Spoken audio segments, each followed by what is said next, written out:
Hello guys, welcome to another episode of 24 Carats Hangouts. And with me here is our amazing guest, Uncle Chris. Thank you, Patrick, for having me.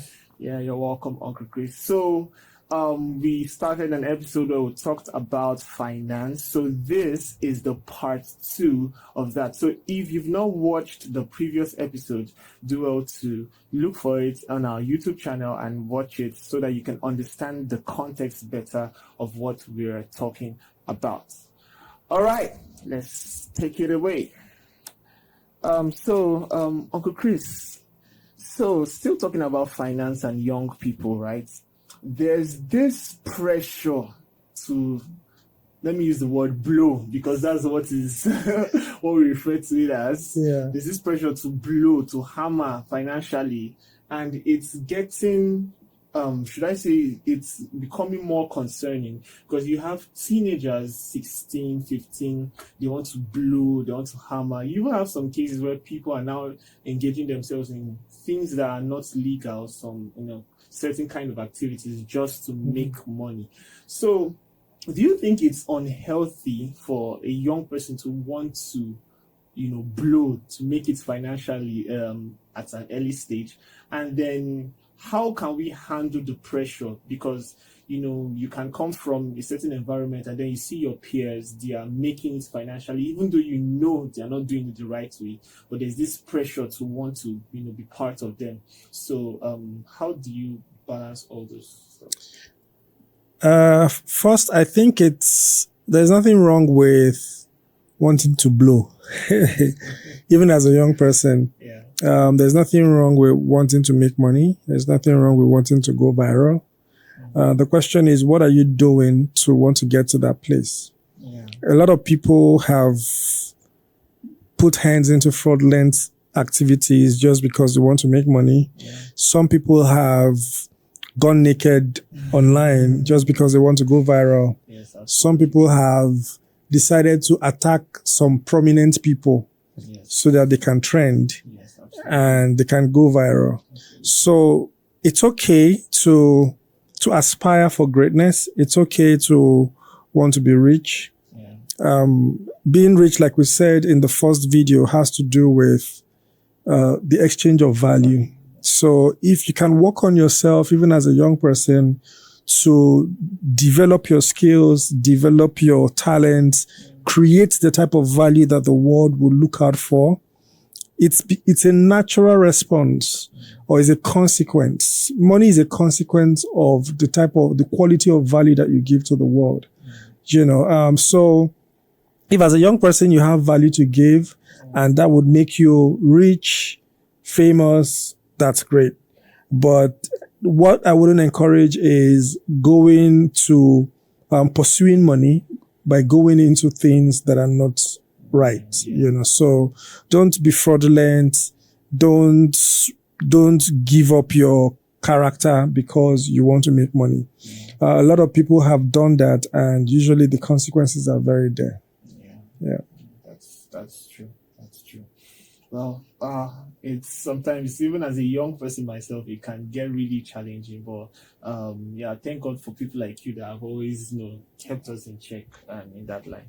Okay, so you mentioned in the previous video, you talked about principles, like the money is basically as a result of some certain principles that we get to apply, and I believe one of them is the principle of value, like you mentioned. So, but aside that, what other principles can we as young people apply that can bring that money, that can result in us getting financially free at a young age?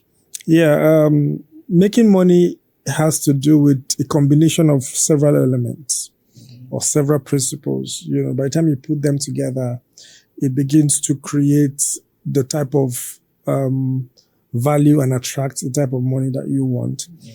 So of course, there is the principle of value, which is fundamental. And value comes from when you develop your skills, when you develop your talents, when you are able to create a solution to a problem. And not just creating a solution to a problem, but having the capacity to be able to sell that solution. If you really want to make money, you have to be a good salesperson. And being a good salesperson means that you have to be able to advertise your value. You have to be able to talk about it. You have to be able to scream about it. You have to be able to advertise it. Okay. You have to be able to present it in a very beautiful plate that people can see and want, get hungry and want to eat it. You know, yeah. So packaging is important. Branding is important. Marketing is important. These are things that help to make your value attractive and people can exchange money for it. So there are all of those principles. The principle of hard work. In order to create value, you must be hardworking. You must be able to be innovative. There's a principle of innovation.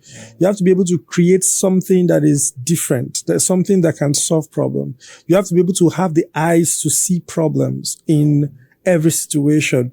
You have to be disciplined. There's a discipline to sit down, read your book. There's a discipline to sit down, design that graphics. There's a discipline to sit down and, you know, just apply yourself to be able to create that thing that you want to create. You know, so, there's a lot of things that are tied to making money, you know, but these are fundamentals, because by the time you're able to understand that excellence is also a principle, you would know that it will bring you before kings and not before mean men. Diligence will bring you before kings and not before mean men. So, the principle of diligence, hard work, you know, applying yourself to what you're doing and telling yourself that you would not quit even when the money is not coming yet. Because a lot of times people quit because they are impatient. Impatience is not a character trait that you need if you really want to succeed and make money. You know, so there's a lot of character traits that are tied to making money. And also there is the knowledge part as well. So there's the knowledge part, there's the character part. And it is when you fuse these things together that you can actually be that person who can make money easily. Wow. Thank you so much, Uncle Chris, for sharing, shedding light rather on, you know, the principles of money. There are so many principles and a lot of them. Yeah, one has to really take out time to understand these principles to be able to get the results that they bring.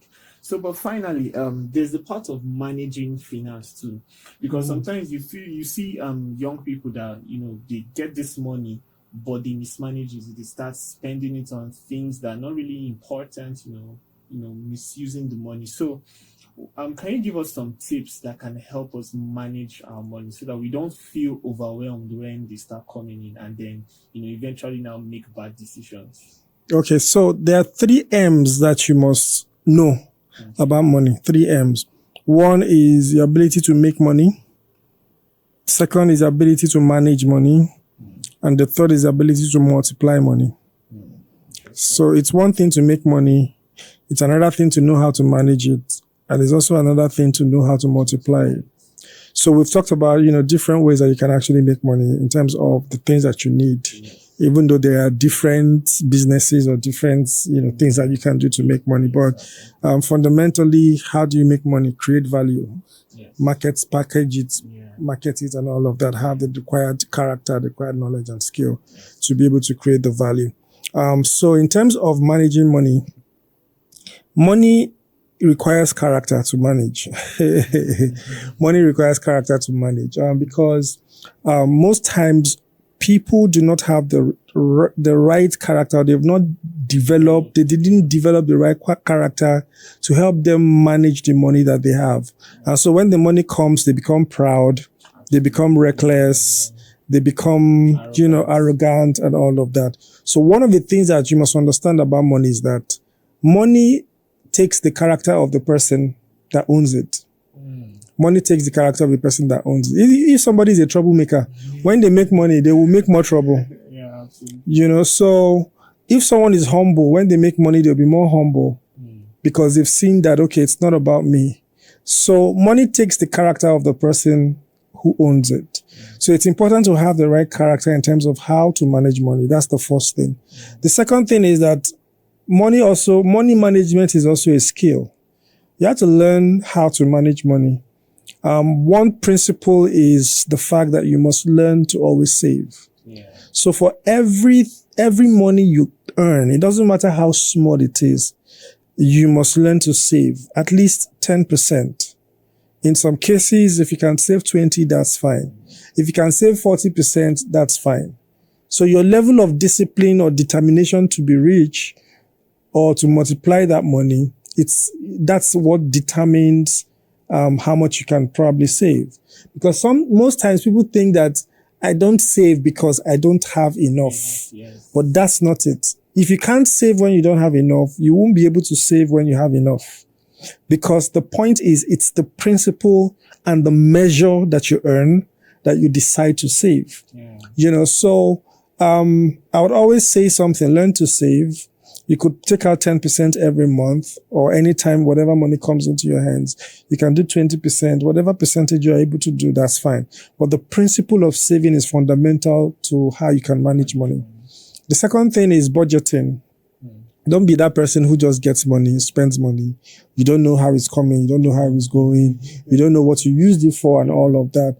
Have a monthly budget, So these are the expenses that I'm going to make as far as money is concerned. So, there's the expenses of maybe for someone who is a Christian. Okay, I'm taking out my tithe.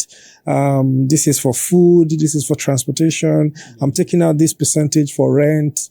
You budget every month because by the time you budget, it gives you guidance on how to spend your money. Yeah. So it's important to budget. Budgeting helps you to manage effectively.